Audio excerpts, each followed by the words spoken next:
Welcome to this episode of Horrific History and Hauntings. I'm Beth. And I'm Ramie. We're your hosts, here to talk about the stories that the history books ignore. From horrific epidemics and ghostly hauntings to the catastrophes and tragic events that have sickened humanity. Yes. What happened today in history? First, I'm going to explain the episode. Okay.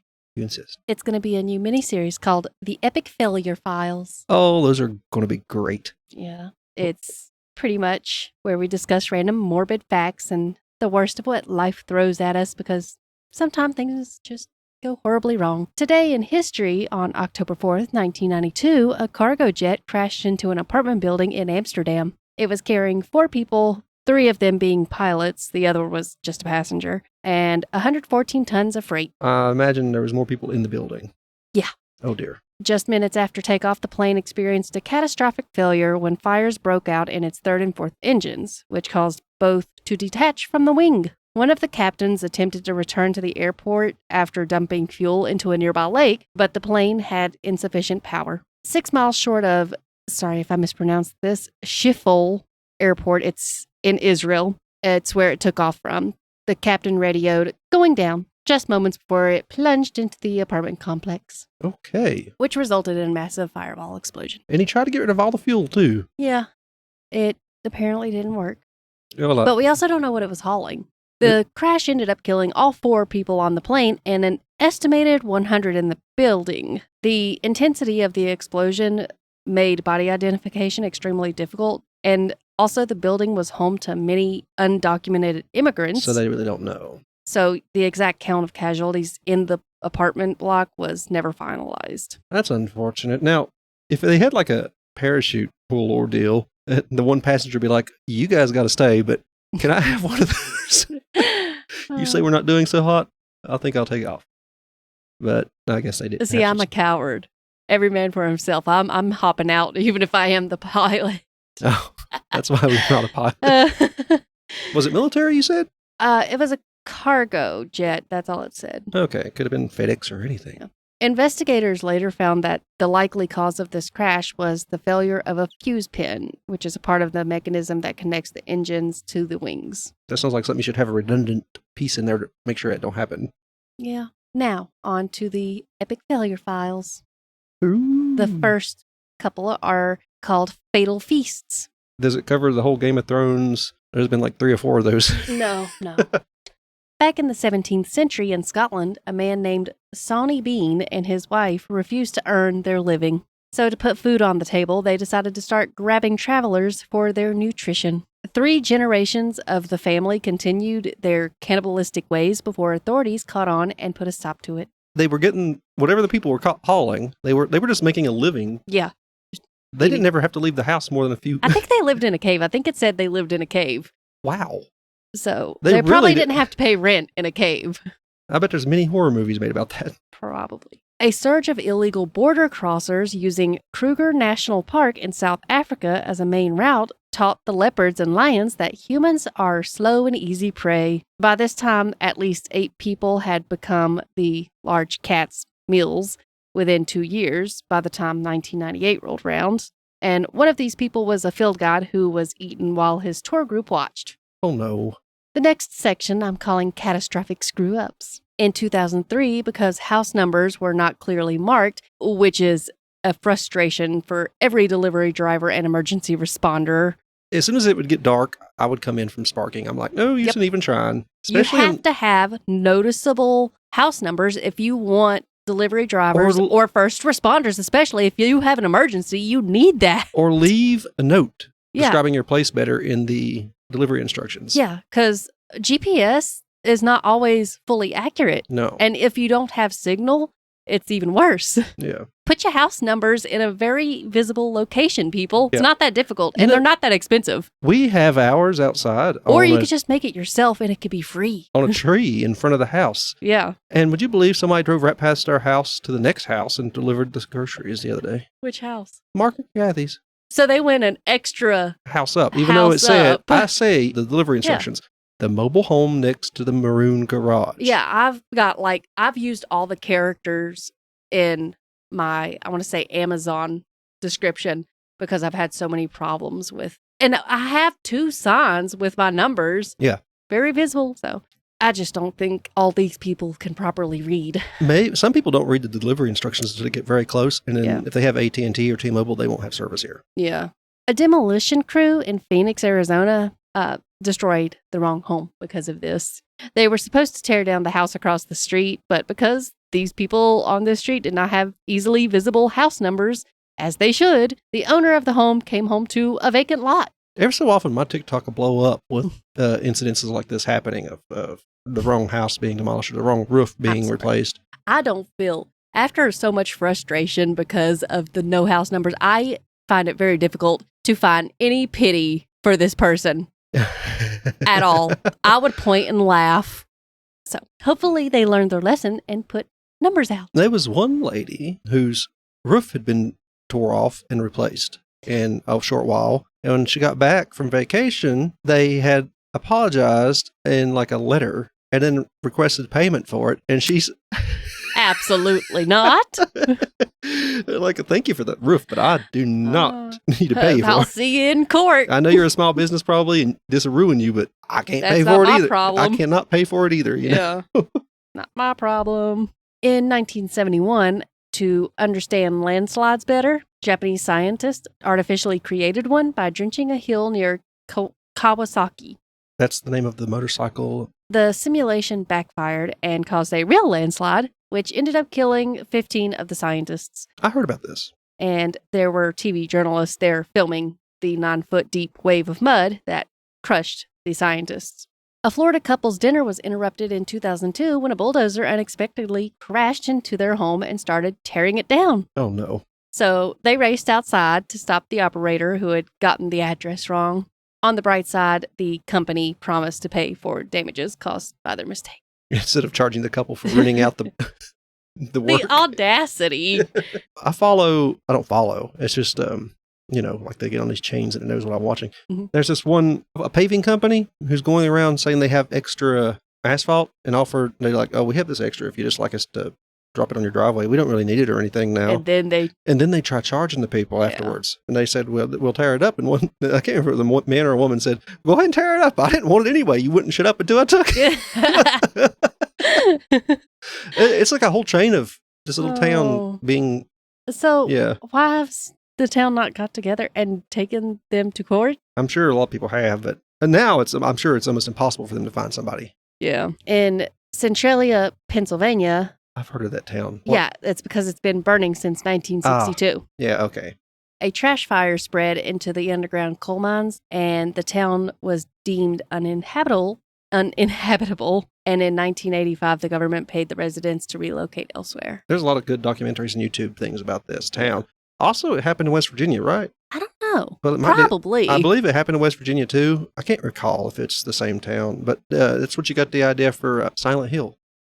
Well, it's now a ghost town with fire still raging beneath it.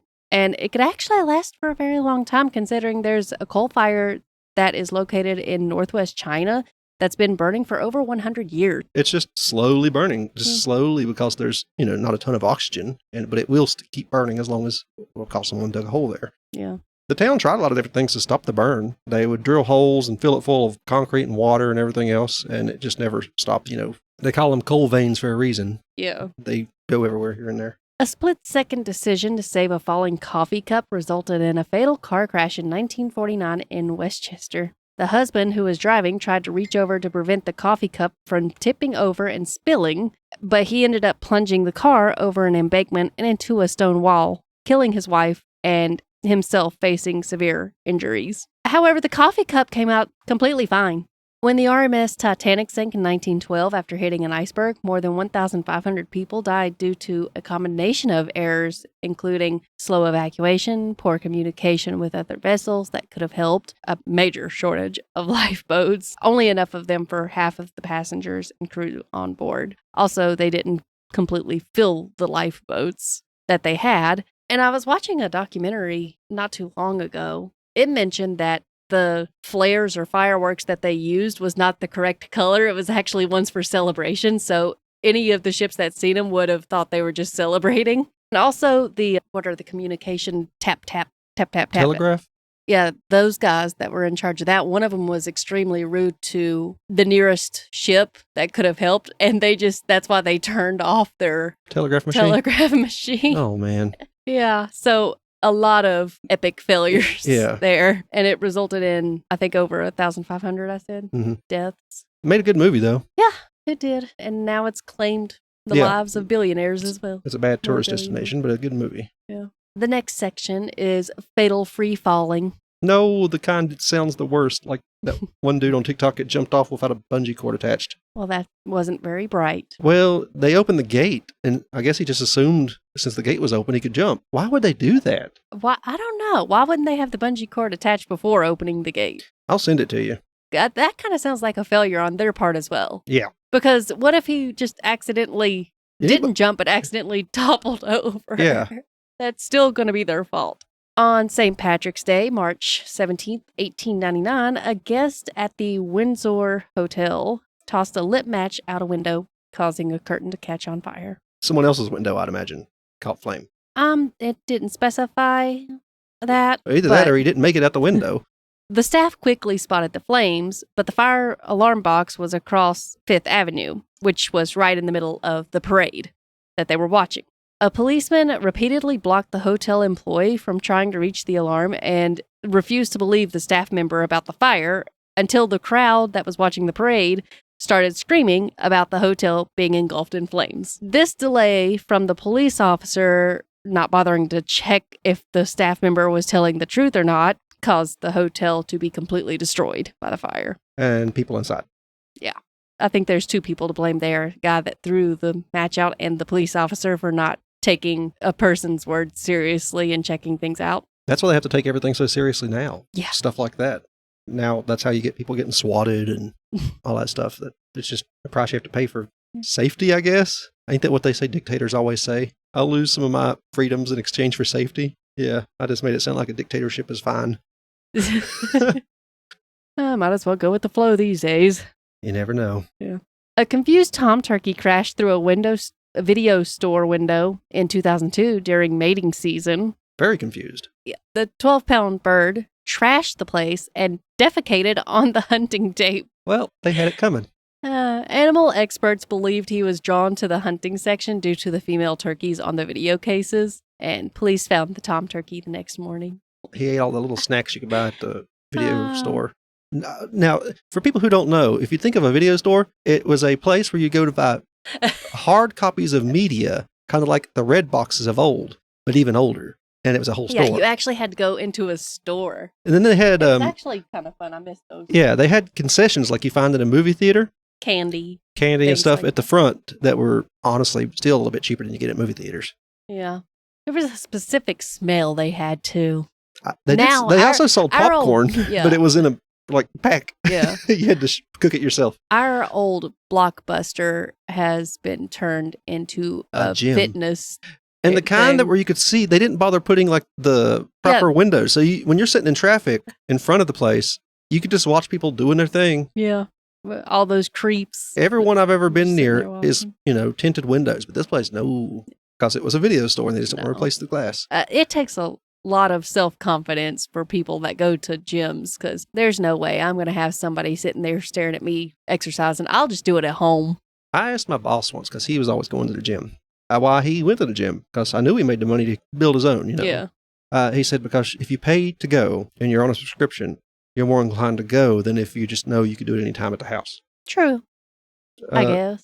What do you call it? Some cost fallacy is what it's called or something like that. If you're paying, you're more likely to use it. Yeah. But I have too much social anxiety for that. So that would be a no. I would continue paying and just not go. Yeah. Well, it's impossible to unsubscribe, apparently. You have to write a letter to corporate. Yeah. I've heard that. Next section is deep dives. No, we covered a bunch of those, didn't we? Yeah, but I don't think there's any caves in this one in particular. We had a lot of those. I think the only cave we had is the cannibals living in one. In 2001, a man in Normandy, France, heard a loud crash behind his sister's house and ran out to investigate. He then instantly plunged into a 40-foot deep chasm. Chasm. Chasm sounds like a person. It's like some frat bow. Chasm. You call me Chasm. The gym kind. The heavy spring rains that had caused the sudden collapse of an abandoned underground chalk quarry And despite weeks of searching and digging, his body was never recovered. Oh, man. That's insane that they could never find him. Yeah. I didn't know chalk came from a quarry. I didn't think about it. Yeah. That's just one of those things I never thought about. It does come from... And it's understandable because it would get mushy after getting moistened, wouldn't it? Yeah. After falling into an open sewer in 1967, a Russian woman was accidentally locked below ground by the maintenance workers. She survived 3 weeks in what she called a smelly, cruel prison. You know what she had to be eating? Yeah. Or drinking, because she can't live without water for, more than 3 days? Well, I'm guessing most of it was probably sanitary due to all the vodka in the urine. It just got... I've always heard that Russians had a drinking problem. I guess she could have been drinking her own urine, because isn't that supposed to be... I don't know how you could survive that long. I wouldn't say sanitary, but isn't that supposed to be... Don't ask me. I'm not advising anybody to go out and drink urine. Oh, bless her heart. Only when different utility workers heard her screams for help was she released. 5 earthquakes in Calabria, Italy on February 5th, 1783 caused towns to be destroyed. Thermal springs erupted underground, causing a 100-foot wide chasm that swallowed both humans and animals. It was a geyser. They were shortly after shot back up by these boiling geysers. Oh, no. And surprisingly, though severely burned, many of them actually survived their underground trip. It's like something you'd see in a movie. Whee! Or ouchie! I'm ablaze. Oh. The next one is strange roadside spills. Oh, don't cover the molasses. Well, yes, one of them is molasses. I think it's the first one. In 2001, the town of Coleman, Alabama found itself in a sticky situation. A truck carrying nearly 5,000 gallons of molasses overturned, spilling the syrupy goo onto the highway. The 3-inch deep river of molasses shut down traffic for over 10 hours. I'd get out and walk. I've worked in molasses. I don't want to walk through molasses. But the molasses didn't stop there. It began to ooze over the bridge and flow into the Vest Creek River, or the Vest Creek below. Imagine the flies. Well, I guess they'll get stuck. You won't have to worry. Once it gets liquefied a little bit more. Crews took 10 hours cleaning up this sticky mess with sawdust and scrapers. Yeah. In 1998, a tractor trailer carrying hives from a honey farm overturned, unleashing the bees it carried. That would be Scart's nightmare. Yes, nobody was hurt, but authorities had no choice but to close the road for 8 hours while they cleared the area. In 2002, a California tanker driver fell asleep at the wheel, causing his rig to cross to the other side of the interstate, hitting 2 cars along the way and then flipping over. The crash caused a flood of about 5,000 gallons of milk. This cleanup also dairy tragedy. And imagine the smell if it so was hot. Sour. Yeah. Over here on 19, when I was younger, you might have been born. I don't even know if he was born. On those 2 S-curves before you get to the bridge down the hill, a semi had crashed across the road. It spilt pillows and sheets all over the road, and Mom had got up and was grabbing pillows and sheets. Oh, I don't blame her, because they can't sell them after that. This has been many, many years ago. I can see you now with a truck full of electronics. I'd be terrified. I'd be so afraid I'd get in trouble. Put a mask on. I'm not a crook.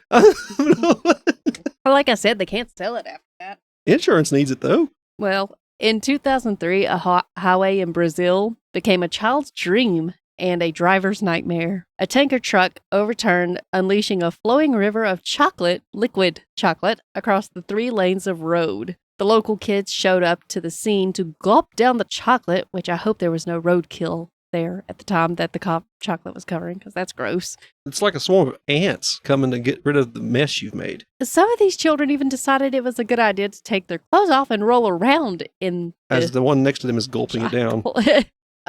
Yeah. Like getting a mouthful of water at the pool. You're like, oh no. Chlorine, do your job. Imagine having to be the parents to give these kids baths afterward. Oh, no. You are grounded for months. They have to give themselves a bath if they're old enough to go out and get in the chocolate. True. For the drivers, this situation wasn't as sweet. They were stuck in a 7-mile traffic jam for hours while this was being cleaned up, and probably more difficult to clean up considering there was children rolling around. Yeah. The next section is blind faith equals chaos. In 1926, a radio drama aired describing a riot tearing through the city of London, including the burning of Parliament and Big Ben and the lynching of ministers. Despite the announcement that the show was entirely fake, many members of the audience decided to believe it was true and caused chaos. It went to the streets to do their own thing. Yeah. Like, It looks like they would have went out in the streets, seen that this was not actually happening, and been like, okay, I'm going home. Well, since it was aired at the same time, how many people do you think seen other people who were coming out to see and assumed it was I don't know. the ones that are already out there doing it? Hundreds of hysterical listeners flooded the phone lines of the police and newspapers. If it's on the radio, why would you think that the police hadn't heard about it yet? Maybe they just wanted to confirm people's safety. I don't know. This happened in the U.S., but it was with War of the Worlds. It in here too. It's next. One of those people, one of our great aunts. The roads became chaotic jams of traffic as people either tried to flee London or drive to rescue their loved ones. That's the reason people were calling. Yeah. In the middle of the show, BBC realized it had caused a real panic and canceled the program, and the next day they issued an apology. Sorry for the anarchy. Yeah. In 1938, a man named Orson Welles put on a Halloween radio show called War of the Worlds. He made it sound like a real news report about an alien invasion happening in New Jersey. The show sounded so real that many people who tuned in late had not heard the disclaimer that it was just the reading of the book. So they thought that aliens were actually invading New Jersey. Yeah. Of all places. I know. Hello, New Jersey. This caused a huge panic. Some people got their guns and went out into the streets to fight off the aliens that were not there. No, and the bacteria do it for you. Yeah. While others called the police or tried to escape in their cars. Even though the show had many announcements saying it was just a story and was not true, Wells did apologize the next day for his part in causing a panic. That'd be a wild panic to be part of. It's like when people put on... And nowadays, there's all kinds of stuff you hear about the UFOs, the aliens, and we're just like, okay, but do we still have to pay our bills here in America? Yeah. At least in America, that's what where we're at. Oh, golly. All kinds of things that should cause chaos we hear, and we're like, okay, but do we still have to pay our bills? I was paying $29 3 months ago for 10 pounds of ground beef. I'm paying $43 now. I seen it at Sam's Club for over $50. Yeah. So don't tell me things haven't changed a little. The next section, our last section for today, is epic love fails. Oh, the most tragic. Yeah. In the summer of 2005, a Dutch couple was completely overcome with their desire for one another and decided to get it on the roof of a parked car that they did not own. Oh. One detail they seemed to overlook before starting the act was the 2 police officers who were sitting inside of the police car at the time. That must have been awkward. Apparently the officers didn't appreciate this free show because they promptly arrested the couple. Yeah. In 2003, a man decided to show off his connection with his pet rattlesnake in front of his friends. He draped the 2-foot snake around his neck and started to kiss it. The snake, which had given zero consent for this, firmly set a boundary with a bite to the man's lips. Can you imagine the swelling? Yeah. You ever watch Kung Fu Hustle? Sadly, the man survived, but the snake was killed by one of his friends. Of course. Why? I guess nobody else could handle it after he got bit. And they're like, I'm not going to pick it up. And you can't be free in the house, so... Well, it said that they stomped it with a boot. I feel like if you have enough courage to go up to it and stomp it with your boot, you could have just walked away from it. Yeah. And also, maybe you shouldn't have a venomous snake as a pet and start kissing it. No, don't do that. Reminds me of those crazy church people. Oh, that we could have covered that in the faith thing.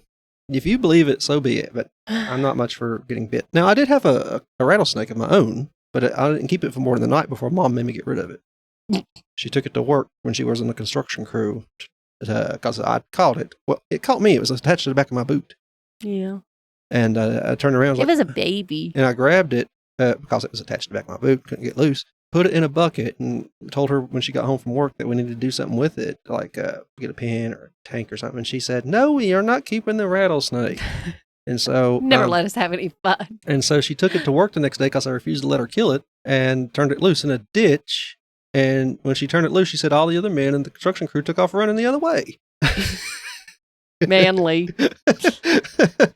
Some people are terrified of snakes, though. I'm not. Even if it had bit me, I'd have been like, oh, this is unfortunate. I have to go to a doctor. I would rather get bit by a venomous snake than a brown recluse. Yeah, that left a mark on my buddy.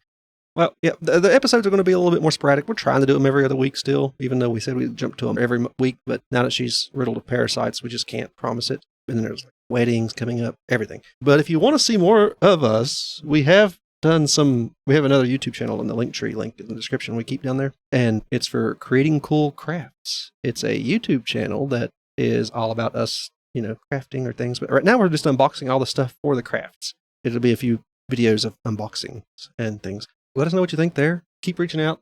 I appreciate it. There's also a link below the Linktree that will let you send us a tip or donation if you want to do that. In the Linktree, there is a baby registry if you want to get something for Beth and that parasite. There's emails if you want to reach out to us. There's also all the socials in the Linktree if you want to reach out that way. There's Facebook groups for creating cool crafts and this podcast. If you watch the crafting YouTube thing, you actually see our faces. It's very awkward. You look real close, you can see a worm come out of her nose. Those pesky parasites. I don't think they come out of the nose. First of all, it's not a worm, but it doesn't come out of your nose. Well, it comes out the other end. Ew. I guess that's it. Thanks for being patient with us. I have been Ramie. And I'm Beth. This has been HH&H. Bye-bye.